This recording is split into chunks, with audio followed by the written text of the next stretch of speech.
ఏంటంటే పవన్ కళ్యాణ్ ఇప్పుడు only artist మాత్రమే కాదు, హీరో మాత్రమే కాదు, ఒక బాధ్యత కలిగినటువంటి పొజిషన్లో ఉన్నాడు ఆయన. డిప్యూటీ చీఫ్ మినిస్టర్గా ఉన్నాడు ఆయన.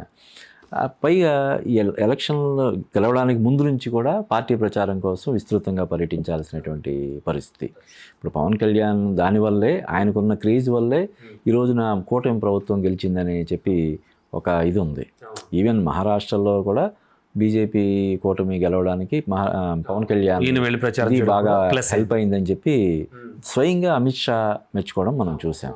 కాబట్టి అంటే ఆయన కేవలం హీరోగా మాత్రమే ఉండి ఇది ఇలాగా జాప్యాలు జరుగుతున్నాయి, ఇలా ఎగ్జిట్లు జరుగుతున్నాయి అంటే మనం దాన్ని ఏంటి ఎందుకు జరుగుతుందనే కోణంలో మనం సస్పెక్ట్ చేయొచ్చు.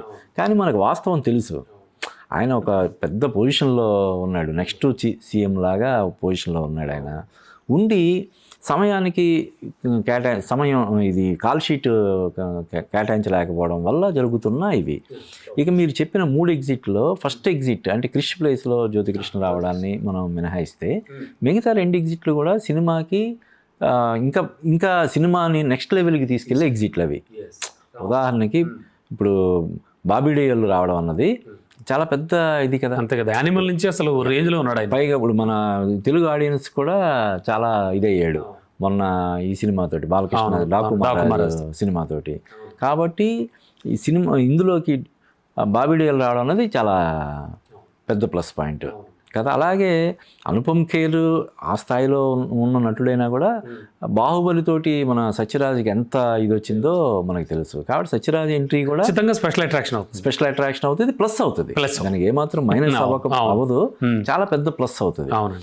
ఎందుకంటే అంటే ఏమవుతుందంటే ఇప్పుడు ఉదాహరణకి అనుపమ్ ఖేర్ ఈ సినిమా కోసం కాల్ షీట్ ఇచ్చిన టైంలో ఇక్కడ వీళ్ళు దీన్ని పవన్ కళ్యాణ్ దానివల్ల షూటింగ్ చేయలేకపోతే ఆయన మళ్ళీ అలా ఇవ్వడు కదా. ఆయన చాలా బిజీగా ఉంటాడు కదా. ఆయన ఒక పక్క ఈ షోస్ అవి కండక్ట్ చేస్తుంటాడు.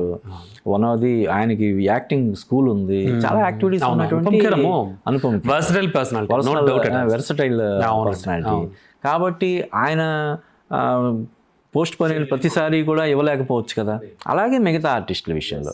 ఇకపోతే క్రిష్ ప్లేస్లో జ్యోతికృష్ణ ఎవరో కాదు, స్వయంగా ఏం రత్నం వాళ్ళ అబ్బాయి.